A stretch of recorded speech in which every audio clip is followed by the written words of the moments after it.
തിരുവനന്തപുരം വർക്കലയിൽ മോട്ടോർ വാഹന വകുപ്പിന്റെ പ്രവർത്തനം താളം തെറ്റിയതായി പരാതി. ആവശ്യത്തിന് ഉദ്യോഗസ്ഥർ ഇല്ലാത്തതിനു പുറമെ പട്രോളിംഗിനും പരിശോധനയ്ക്കുമായി വാഹനങ്ങൾ ഇല്ലാത്ത സ്ഥിതിയും. ഔദ്യോഗിക കൃത്യനിർവഹണത്തിനായി ഉദ്യോഗസ്ഥർ ആശ്രയിക്കുന്നത് സ്വകാര്യ ടാക്സി വാഹനങ്ങളെയെന്നും ആക്ഷേപം. റോഡ് സുരക്ഷാ നടപടികൾക്കും വാഹന പരിശോധനയ്ക്കുമായി ആകെയുണ്ടായിരുന്ന വാഹനം 15 വർഷം പൂർത്തിയാക്കിയതോടെയാണ് വകുപ്പിൽ പ്രതിസന്ധി ഉടലെടുത്തത്.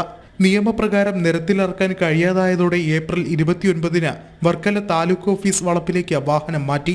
വാഹനത്തിന്റെ കാലാവധി പൂർത്തിയാകുന്നത് നേരത്തെ തന്നെ അധികൃതരുടെ ശ്രദ്ധയിൽപ്പെടുത്തിയെങ്കിലും നാളിതുവരെ പുതിയ വാഹനം വർക്കല സബ് RT ഓഫീസിന് അനുവദിച്ചിട്ടില്ല.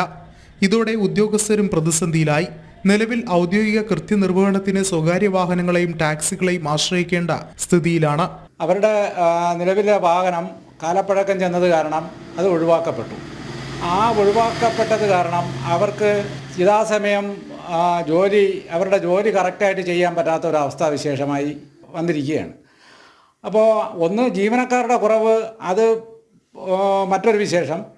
അതിനുപരിയായിട്ട് ഈ വാഹനം കൂടെ ഇല്ലാതെ ആയപ്പോൾ അവർക്ക് യഥാസമയം അവരുടെ ജോലി സ്ഥലങ്ങളിൽ മറ്റുള്ള പോലീസ് സ്റ്റേഷനുമായിട്ട് ബന്ധപ്പെട്ടാലും മറ്റ് വാഹനങ്ങൾ പരിശോധിക്കുന്ന കാര്യങ്ങളിലായാലും അവരുടെ നിരന്തരമായ ഡ്യൂട്ടിയുടെ കാര്യത്തിലായാലും ഒന്നും അവർക്ക് എത്തിപ്പറ്റാൻ പറ്റാത്തൊരവസ്ഥാവിശേഷമാണ്. അവരുടെ സ്വന്തം വാഹനങ്ങളിലൊക്കെയാണ് ഇപ്പം പോകുന്നതായിട്ട് അറിയുന്നത്. നിലവിൽ വർക്കല പുത്തൻചന്തയ്ക്ക് സമീപം വാടക കെട്ടിടത്തിലാണ് സബ് RT ഓഫീസ് പ്രവർത്തിക്കുന്നത്. ഇവിടെ അടിസ്ഥാന സൗകര്യങ്ങളുടെ അഭാവം മൂലം വലിയ ബുദ്ധിമുട്ടാണ് ഉദ്യോഗസ്ഥർ നേരിടുന്നത്. വർക്കല താലൂക്ക് ഓഫീസ് സമുച്ചയത്തിൽ സ്വന്തമായി ഓഫീസ് അനുവദിച്ചുകൊണ്ട് ഉത്തരവിറങ്ങി 1 വർഷം പിന്നിട്ടിട്ടും നടപടിയായിട്ടില്ല. 2 MVIയും 1 AMVIയുമാണ് വർക്കല ജോയിന്റ് സബ് RTOയ്ക്ക് കീഴിലുള്ളത്.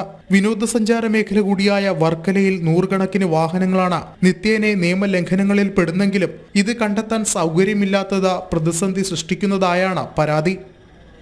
ജനം, തിരുവനന്തപുരം.